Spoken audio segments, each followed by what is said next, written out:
sweat. But I'm glad cause they feed me the fuel that I need for the fire to burn. And it's burning and I have returned. And I am whatever you say I am. If I wasn't, then why would I say I am?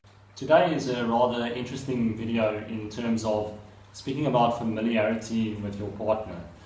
So what I mean by that is when you stay with each other for long enough, or when you've lived with each other or been together for long enough and you're in each other's presence for long enough, you'll find that you become familiar with each other, and as a result you kind of get bored with that other person because you're just so used to their ways, and people become predictable.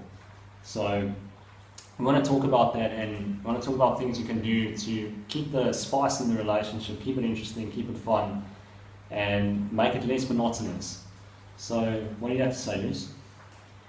One thing you like to say all the time is if you want to stay with each other for a long time, then we have to play. The couple that plays together stays together. Yeah, just play together all the time and play as if we were together for like 1 week. Keep playing. It doesn't matter if you've been together for a few months. We keep playing. Mm-hmm. So what would you say? Do you think we're getting bored with each other? Do you think we're too familiar with each other? We have become familiar. Yes. That's for sure. But we should not become too comfortable. I mean, you're not acquired. I am not acquired for you either. We still have to pay attention to each other. Like, you're not a piece of furniture. You're a real person. So in other words, you're saying the relationship always requires some maintenance. Maintenance, it's not a good Well, word. maintenance is not a nice way. It's an ugly word. It's not a nice way to describe it. But what we're trying to say is you've got to keep doing things that are interesting, keep doing things that are fun, and surprise your partner, you know? Don't always make it predictable. Like for example, let's say your partner gets a massage from you every night. You can make it different by watching a movie the next night. Just make it like unexpected. Whoa, like what's going on here? Change the routine a little bit. Or like let's say you're riding an hour a day every day with your partner. You can make it interesting the next day by going for a run or something. Yeah. Just change the routine a little bit, and I think that's how you can keep things interesting and less predictable and less boring. Yeah, keep a little bit of adventure. And also like in terms of physical appearance, like you get used to your partner's physical appearance, and I think that it's only natural that you start thinking about other people a little bit, like just because you get that element of variety. But I think it's a healthy thing to talk with your partner about that, and understand that you both will have those kind of feelings, that you'll start thinking members of the opposite sex are attractive like different members of them, and that's normal and natural. But even so, you still know who your partner is, and you know that they're the one for you. You really enjoy the monogamy. Yeah. And if you don't have sex drive, it's okay. You just skip a few days, and then it will feel hard again. And Yeah, this is a great tip. Like, let's say you're just fucking bored with the sex, or you don't feel like masturbating at all, or whatever. Well, shouldn't be masturbating if you're with a partner, but you know what I mean.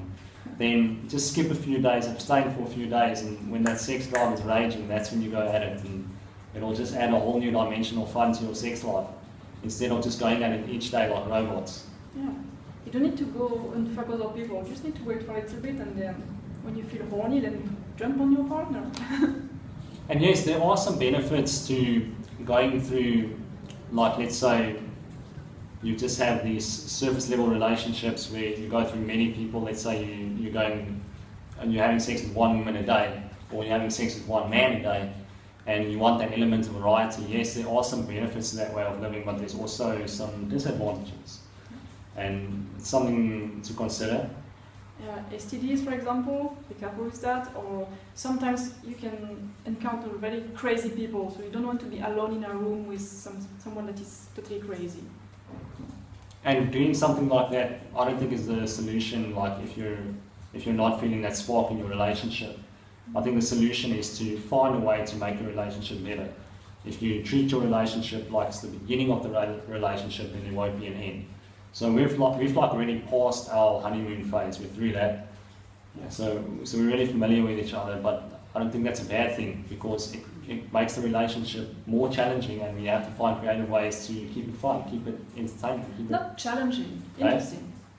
Yeah, but it's challenging because you have to find a new way. So it's a challenge, don't you think? So keep playing and communicating. Very important. Communicate. Every time there's a problem, just talk about it before it makes a snowball effect. You know. Yeah, communication is. If you talk to all the long-term couples out there, communication is the biggest factor that's kept it together. If you don't communicate with your partner honestly, you've got to be brutally honest. Sometimes it's really hard to say what you really feel, but you have to say it. Because if you don't, your relationship is going to erode. You can't keep those thoughts inside. You've got to let it out. You need to be honest. Yeah, and honest with yourself too. Don't bullshit yourself. Because if you bullshit yourself, it's going to fail.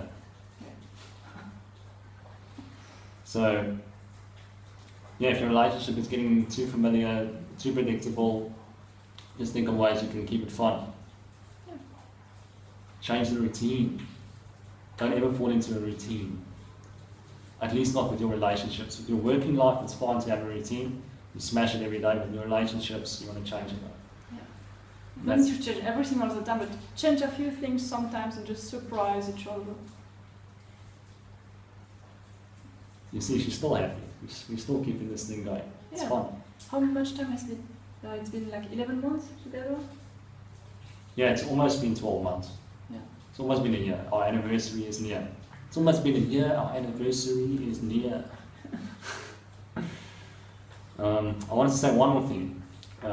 There's an advantage to having a long-distance relationship. Not that we've been long-distance now for a while, but I found that with a long-distance relationship, when you're away from that person and you get back together with them, man, it just feels incredible.